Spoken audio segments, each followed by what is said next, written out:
Do you believe 32 PSI is the magic number for your tires? If you do, today is the day you stop destroying your car. Stop setting your tire pressure to 32 PSI just because a mechanic, your neighbor, or your dad told you to. By blindly following this outdated myth, you are participating in a slow-motion wrecking of your vehicle. You are grinding down your tread, shattering your suspension components, and, most dangerously, increasing your braking distance by up to 20% without even knowing it. In this video, we are pulling back the curtain on the 32 PSI rule. We're going to explore why this number is a lie, the sidewall trap that fools millions of drivers every day, and the hidden physics of why your car handles like a boat in the rain. Stick around until the end, because I'm going to reveal a 30-second tire reset trick that will fix your car's handling instantly and save you thousands in premature repairs. If you value your safety and your bank account, this is the most important 10 minutes you'll spend with your car this year. To understand why this is a mistake, we have to look at where this number started. It didn't come from a laboratory, and it didn't come from your car's engineers. It came from laziness. Go back 30 or 40 years. Tire shops were booming, and cars were, frankly, simpler. In those days, most passenger sedans were roughly the same weight and used similar tire technology. Mechanics needed a one-size-fits-all shortcut. They wanted a number that was high enough to keep the tire on the rim, but low enough that it wouldn't cause an immediate blowout on a bias-ply tire. 32 PSI became that magic shortcut. It was fast. It was convenient. It got cars out of the service bay and onto the street. Over time, this shortcut was passed down like a family heirloom. It became common knowledge. It was printed in generic car manuals and repeated by every shade tree mechanic in the country. But here's the problem. Cars evolved. The advice didn't. Modern vehicles are vastly different. We now have heavy electric vehicles, EVs, that weigh 5,000 pounds, compact cars designed for extreme fuel efficiency, and SUVs with suspension systems tuned by computers. Using a universal pressure number created in the 1980s for a 2026 vehicle is like trying to install a Windows 95 program on a modern supercar. It doesn't work, and it's going to crash the system. This is a mistake that gets even the smart drivers. You decide to ignore the 32 PSI myth, so you look at the tire itself for the answer. You see a number like max press 44 PSI or max press 51 PSI printed in bold letters on the rubber. You think, well, the people who made the tire must know what they're talking about. This is a dangerous trap. That number on the sidewall is not, and has never been, the recommended pressure for your car. It is a structural limit. It is the maximum amount of pressure that the tire can safely hold before it becomes a literal bomb. It's like the red line on your tachometer or the max load on an elevator. You aren't supposed to live there. Think about the logic here. The same tire model, let's say a Michelin Defender, can be sold to fit a tiny, lightweight Toyota Corolla or a heavily loaded, high-roof work van. The tire manufacturer has no idea what car you drive. They don't know your car's weight, its center of gravity, or its braking bias. Only one group of people knows that: the engineers who designed the vehicle. When you pump your tires to the max pressure on the sidewall, you turn your tires into solid bricks.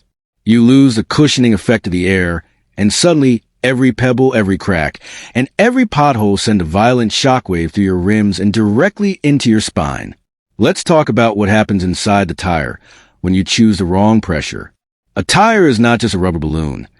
It's a complex piece of engineering made of steel belts, polyester cords, and chemical compounds. Case 1. The underinflation meltdown.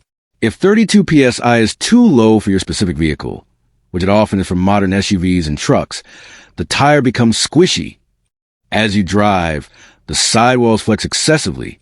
This constant bending generates friction, and friction generates heat.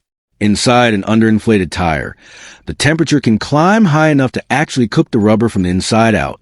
This heat weakens the glue that holds the steel belts together. This is why you see alligator skins, shredded tire tread on the side of the highway. Those aren't just from old tires. Those are from tires that were run too soft, got too hot, and suffered a catastrophic structural failure at 70 miles per hour. Case 2, the overinflation bounce. If 32 PSI or higher is too much for your car, The contact patch, the part of the tire actually touching the road, shrinks. Instead of wide, flat grip, your tire becomes rounded, touching the road only in the center. This creates a skating effect. You lose traction during acceleration. Your ABS kicks in way too early during braking, and in the rain, you are far more likely to hydroplane.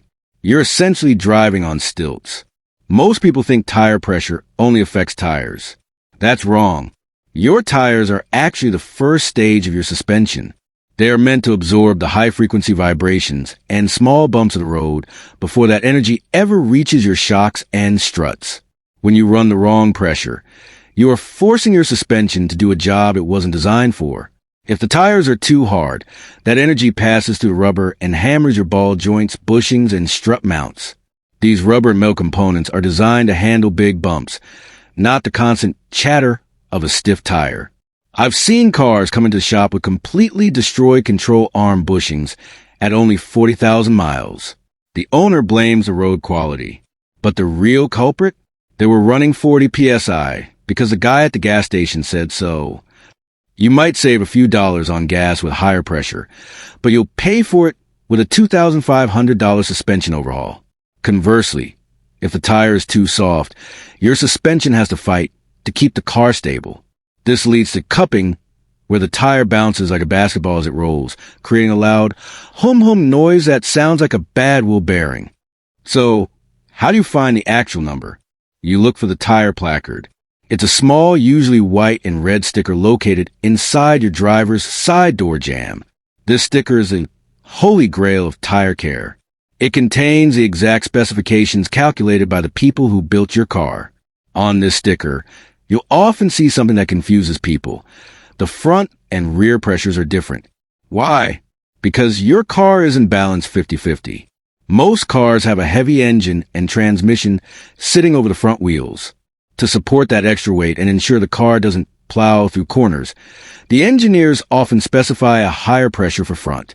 If you use the 32 PSI Myth and set all four tires to the same number, you are effectively detuning your car. You're making it less safe in an emergency swerve and less efficient during a panic stop. The engineers spent thousands of hours on the test track to find the perfect balance. Don't throw it away for a shortcut. Timing is everything. Even if you follow the door sticker, you might still be doing it wrong if you aren't checking the temperature.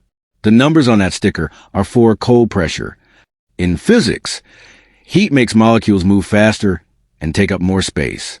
When you drive your car, even just for a mile or two, the friction of the road heats up the air inside your tires. This can raise your pressure by 3 to 5 psi. If your sticker says 35 psi, and you drive to the gas station and fill your hot tires to 35, you have actually underinflated your tires. When they cool down overnight, they will drop to 31 or 30 psi. The rule: you must check and fill your tires when they are cold, meaning the car has been sitting for at least 3 hours. And don't forget the seasons. For every 10-degree drop in outside temperature, your tires lose 1 psi. This is why your low tire light always comes on during the first cold morning of autumn. The air didn't leak out, it simply shrank.